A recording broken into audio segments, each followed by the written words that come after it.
when there's such a sudden end to this, as a player with you, how do you balance the season you had with the team losing? Will it take a while before you can sit back and say, I had a great season, or how does that happen for you? I mean, I realize you're team driven. Yeah, I mean, you're having a great season, like you're playing well, because that's what you want to do. That's what everyone wants to do. I mean, if everyone's playing well, then that means everyone's executing. So we should be winning a bunch of football games. So you're having a good season, but it's just a matter of fact of, what's something that I could have done a little more, or a little different, little things to maybe make the O-line job a little bit easier, or something I could have had could have got back to a protection just to give Carson another second. So you're having a good season, but it's we, not me. So you're always trying to figure out what are some things to help the team even more. And of course, we know being at your best helps the team a lot. It helps it a tremendous amount, because that's all they ask of you is to be at your best and do what you need to do. But then you're thinking, just how can I help the team a little more?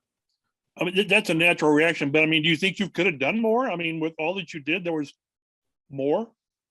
I mean, there were definitely some runs that I would like to have back, just from your own personal knowledge of, I know I've made, that person, that kind of person coming in on a certain angle miss before, or I've made that play before, and you might necessarily not have made that play. And you made that play a ton of times. So there's definitely a handful that you wish you had back.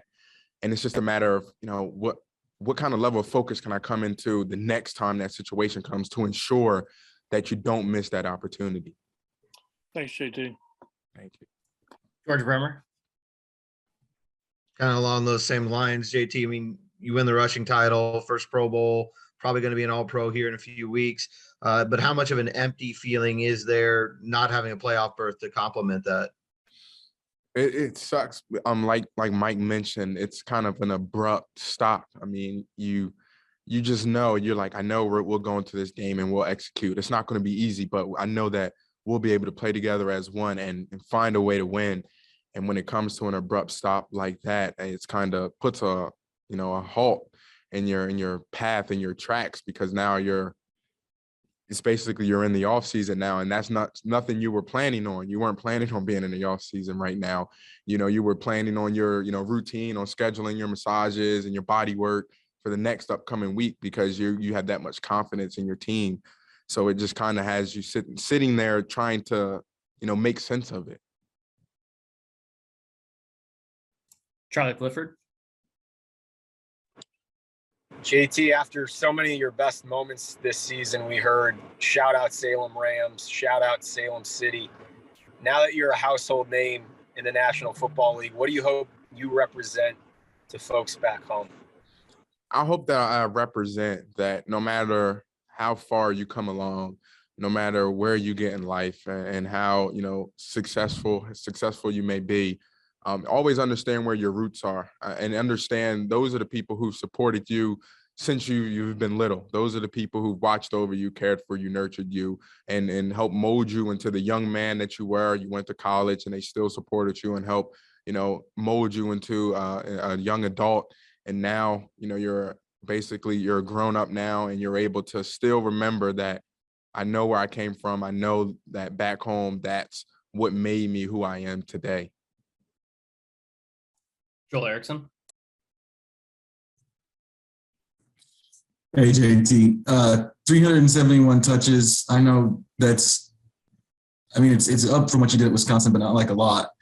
But obviously, knowing the history of the running back position, how do you avoid the injuries that have happened to some of the guys who start to get this kind of workload?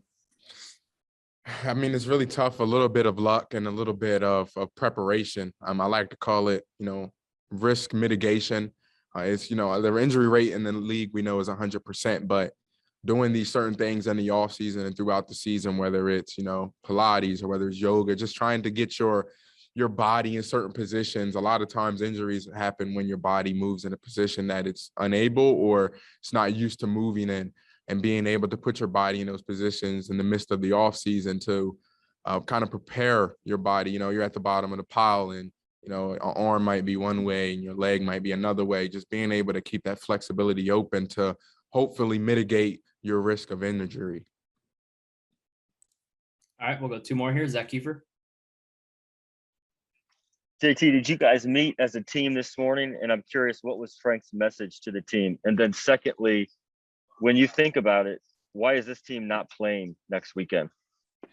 Yeah, we definitely met as a team. And one of the biggest messages was that, we came up short. And that's something I kind of just mentioned it a little earlier. That's not something that we were all planning on. It kind of came to an abrupt stop. But one thing that we weren't going to do, losing teams, they're the first to point fingers and try to, find one single source or scapegoat, as to why we may not be playing next week, when in fact, it was a collective effort. When we always talk about, to a team together, we, not me. And that comes with the wins and the losses. And, when you have a loss like that, it reflects on all of us, not just, one player, not just a coach, not just, someone in management. It was all of us collectively together throughout the season, winning games, losing games, putting in work week in and week out. It was all of us. So that was kind of really the main message was, we're all going to find a way to heal, number one, recover, and then 2, prepare again in order to make sure that when we get into these situations again, that we're ready and we find a way to win these games, because winners win. And as a follow-up to that, you guys had 7 Pro Bowlers. You have a ton of talent. Why did you guys not playing football in the playoffs? It just seems kind of hard to really comprehend at this point. Like you mentioned, it's hard to comprehend when you have that much talent on paper. And then as I thought about it, that's what it is. No matter who you have on your team, no matter what team it is, our team, any other team in the league, it doesn't matter what you look like on paper. It matters, what you put on the field, what you put on that tape that day. And I know a lot of people talk about any given Sunday. It's a very true statement. Any given Sunday, anyone in the National Football League can be beat. And I feel like that's just a mindset and mentality that we have to have going into every single game, that no matter how great our offense is, no matter how great our defense is, no matter how great our special teams unit is, we have to be great on specific days, which is game day. And I feel like that's something that we need to carry going into next season, that mentality of understanding, if we think and believe and truly understand that we're the best, we need to go and show that each and every single week, and that no one is going to just lay down for us in the National Football League. All right, and we'll wrap up here with Kevin Bowen.